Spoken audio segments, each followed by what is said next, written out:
Hello, welcome to all of you. Mukhi learning channel में एक बार फिर आपका हार्दिक स्वागत है। लास्ट सेशन में हमने डिस्कस किए थे अकाउंटिंग टर्म, और इन जैसा कि पीछे बताया गया था कि अकाउंटिंग टर्म को डीपली अंडरस्टैंड करना बहुत ज़रूरी है। तो कुछ टर्म सीरियल नंबर 1 to 9 तो हमने ऑलरेडी डिफाइन कर चुके हैं, और जिन व्यूअर्स ने बाय द वे ना देखा हो तो वो ज़रूर उसको देखें, क्योंकि ये कनेक्टिविटी तभी हो पाएगी यदि हम पीछे से देखते हुए आगे चलेंगे। तो नाउ लेट अस स्टार्ट। अब सीरियल नंबर 10 पे है एक्सपेंसेस। एक्सपेंसेस मीन खर्चे। Cost incurred in a business for earning revenues are known as expenses. पैसा कमाने के लिए बिजनेस के अंदर जो लागत लगाई जाती है उसको इज नोन एज एक्सपेंसेस, वो खर्चे के नाम से जानी जाती है। जैसा कि रेंट है, वेजेस है, सैलरीज हैं, बैंक इंटरेस्ट है। तो ये ऐसी चीज़ें हैं जो कि एक बिजनेस फर्म को कॉस्टिंग करती हैं, और कॉस्टिंग करती हैं तो उनका मोटिव तो वही अर्न करना है। तो ये एक्सपेंसेस। अब नेक्स्ट है हमारा एक्सपेंडिचर मीन्स व्यय। स्पेंडिंग मनी मीन पैसा खर्च करना, और incurring A liability for acquiring assets. किसी भी संपत्ति को प्राप्त करने के लिए जो लायबिलिटी उठाई गई है, एसेट्स, गुड्स और सर्विसेज, माल है या सेवाएं हैं, उनको एक्सपेंडिचर कहा जाता है। कॉल्ड एक्सपेंडिचर मीन उनको व्यय कहा जाता है। The expenditure is classified as. अब जो वो एक्सपेंडिचर हैं, जो व्यय हैं, आगे उनको फिर क्लासिफिकेशन उनकी हो गई। कौन कौन सी? फर्स्ट है revenue expenditure. It is the amount, ये वो अमाउंट है स्पेंट टू परचेज गुड्स, जो माल को खरीदने में या सर्विसेज, सेवाएं लेने के अंदर जो प्रयोग में लाया गया है एक अकाउंटिंग पीरियड के अंदर। मीन एक अकाउंटिंग पीरियड के अंदर जो माल खरीदने के लिए या सर्विसेज प्रयोग करने के लिए लिया गया है, तो वो रेवेन्यू एक्सपेंडिचर है। और आगे फिर अकाउंटिंग रेवेन्यू एक्सपेंडिचर उसको कहते हैं, फॉर एग्जांपल रेंट, इंटरेस्ट इत्यादि। तो अब नेक्स्ट है हमारा कैपिटल एक्सपेंडिचर, पूंजीगत व्यय। इफ बेनिफिट, अब पूंजीगत व्यय में क्या है? इफ बेनिफिट ऑफ एक्सपेंडिचर, यदि जो व्यय का जो बेनिफिट है, जो उसका लाभ है, is received for more than 1 year, यदि व्यय का जो लाभ है 1 साल से ऊपर में आता है, तो it is called capital expenditure. उसको पूंजी व्यय कहा जाता है। एग्जांपल है परचेज ऑफ मशीनरी। मान लो हमने कोई मशीनरी लगाई या बिल्डिंग है, तो उसका जो हमें बेनिफिट है, जो उसका वो बेनिफिट लॉन्गर पीरियड के लिए आने वाला है, तो इसलिए वो कैपिटल एक्सपेंडिचर की कैटेगरी में फॉल करता है। अब है deferred revenue expenditure. Deferred mean जो पोस्टपोन कर दिए, स्थगित कर दिए। तो देयर आर सर्टेन एक्सपेंडिचर, कुछ ऐसे खर्चे होते हैं which are revenue in nature, वो रेवेन्यू नेचर के होते हैं, but benefit of which is derived over a number of year, लेकिन उनका जो बेनिफिट है हमें आने वाले कई सालों में मिलता है। For example huge advertisement expenses. मान लो हमने कोई नया बिजनेस सेटअप किया और उसमें एडवर्टाइजमेंट पे मैक्सिमम हमने अमाउंट इंकर किया, तो अब वो जो हमने एडवर्टाइजमेंट की है, तो उसका जो बेनिफिट है वो हमें लॉन्गर पीरियड के लिए आने वाला है। तो इसलिए ये आएगा डेफर्ड रेवेन्यू एक्सपेंडिचर की कैटेगरी में, जिसका बेनिफिट जो है इन द लॉन्ग रन हमारे पास आने वाला है। अब है प्रॉफिट, लाभ। The excess of revenue over the related expenses during an accounting year. यदि एक अकाउंटिंग ईयर में जो हमारा रेवेन्यू है और जो हमारे एक्सपेंसेस, रेवेन्यू की रिसीट एक्सपेंसेस से ज़्यादा है, तो इट मीन्स हमें प्रॉफिट है, लाभ है। तो प्रॉफिट का क्या फार्मूला है? Profit equivalent to revenue minus expenses. Revenue means जो हमारी इनकम आई और जो एक्सपेंसेस है और खर्चे। अब है नेक्स्ट है हमारा गेन। गेन क्या है? गेन मीन लाभ। A non recurring profit from events और transaction incidental to business, such as sale of fixed assets, appreciation in the value of an assets।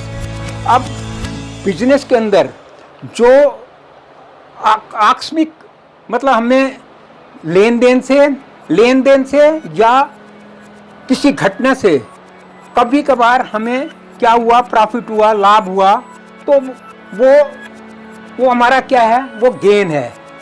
जैसे फॉर एग्जांपल कोई हमने फिक्स एसेट्स था, machinery थी, उसको बेच दिया, या फिर हमारी जो हमने लैंड ली हुई थी उसमें हमें एप्रिसिएशन मिल गई, तो ये हमारा गेन है। तो नेक्स्ट है हमारा loss, the excess of expenses of a period over its related revenue. अब जो हमारे एक्सपेंसेस, मान लो हमने कोई बिजनेस स्टार्ट किया और हमारे एक्सपेंसेस जो हैं वो हमारे जो रिसीट है उसको एक्सेस कर गए, एक्सीड कर गए, तो इट मीन्स हमें लॉस है। तो लॉस की क्या टर्म है, loss expenditure minus revenue.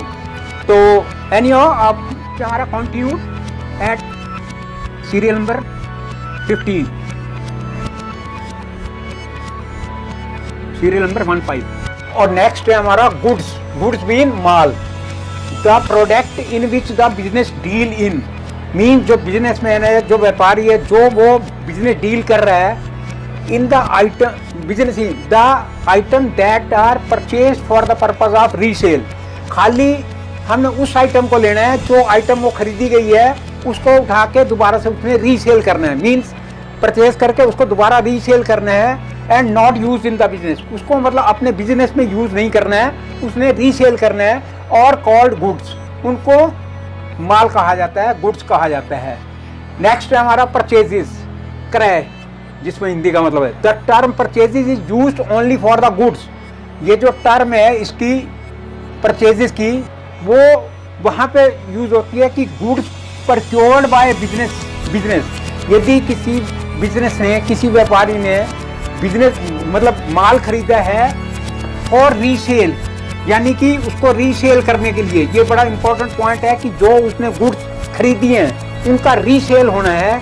In case of trading, यदि वो ट्रेडिंग खाली मतलब जो बिजनेसमैन है वो खाली ट्रेडिंग का काम करता है, मीन खाली व्यापारी है, तो in case of trading concern it is purchase final goods, means वो जो गुड्स होंगी वो फाइनल गुड्स होंगी, मीन फिनिश्ड गुड्स होंगी। एंड इन मैन्युफैक्चरिंग कंसर्न, और यदि वो मैन्युफैक्चर करते हैं मतलब चीज प्रोडक्ट को बनाते हैं, it is purchase for raw material, वो रॉ मटेरियल के लिए ही होगा। और परचेजेज में भी कैश और क्रेडिट, अब ये परचेजेज दोनों टाइप की, वो कैश में भी हो सकती हैं और या क्रेडिट मीन्स उधार पे भी हो सकती हैं। अब नेक्स्ट है हमारा परचेज रिटर्न, अब क्रय वापसी।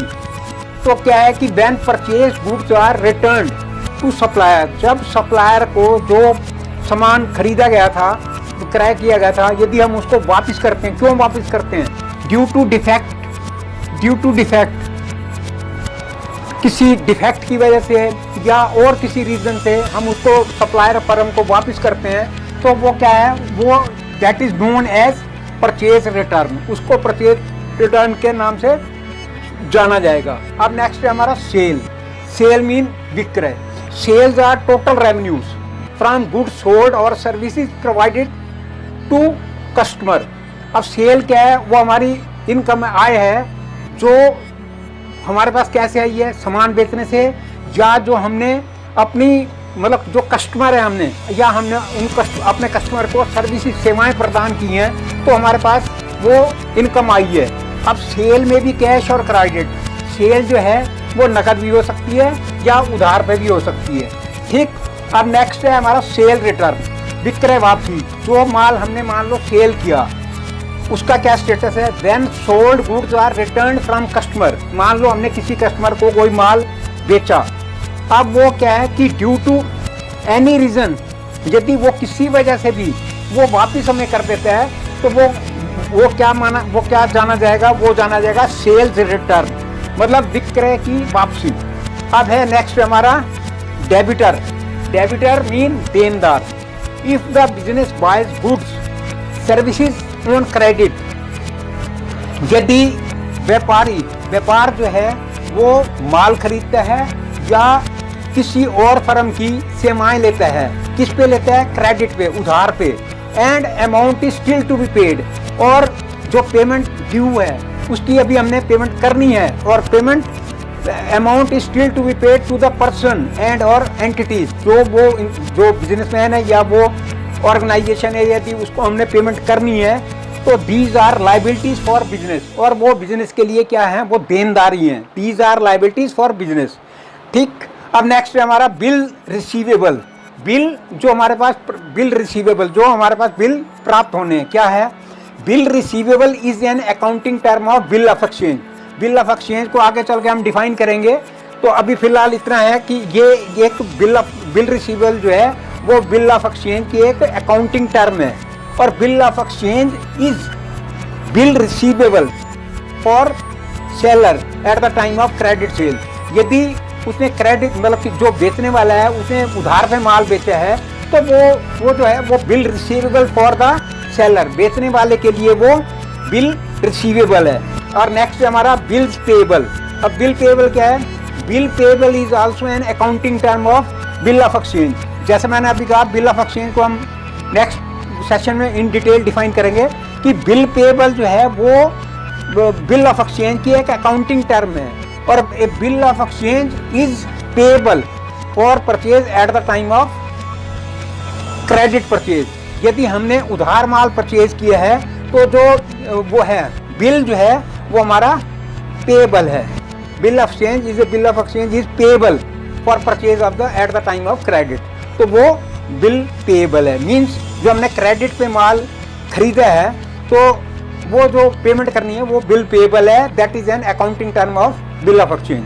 तो अभी हमारी अकाउंटिंग टर्म कुछ रह गई हैं, तो उसको हम नेक्स्ट सेशन में इन डिटेल डिस्कस करते हैं। मैं एक बार फिर व्यूअर से रिक्वेस्ट करूंगा कि जिन्होंने स्टार्टिंग से अकाउंटिंग टर्म नहीं देखी हैं वो प्लीज़ पहली वाली वीडियो को देखें और इसको भी देखें, और इससे नेक्स्ट आने वाली जो भी वीडियोज़ हैं उनको भी देखते रहें, ताकि एक कनेक्टिविटी बनी रहे और ये जो हमारी अकाउंटिंग टर्म है हमें इन डिटेल समझ आ जाएं, क्योंकि ये बड़ी इंपॉर्टेंट है इन ऑल रिस्पेक्ट। किसी भी सब्जेक्ट को अंडरस्टैंड करने के लिए हमें डीप तक जाना बहुत ज़रूरी है। Any how, lot of thanks. फिर मैं आपसे एक व्यूअर से रिक्वेस्ट करूँगा कि प्लीज़ आप सब्सक्राइब करें, मैक्सिमम शेयर करें, और बाई दी वे आपको कोई ऐसी शॉर्टकमिंग या कोई आप मतलब चैप्टर चाहते हो जिसको हम प्रायोरिटी पे डिस्कस करें, तो वो आप हमें ज़रूर बताएं, ताकि हम उसको पहले प्रायोरिटी पे इन डिटेल डिफाइन करें।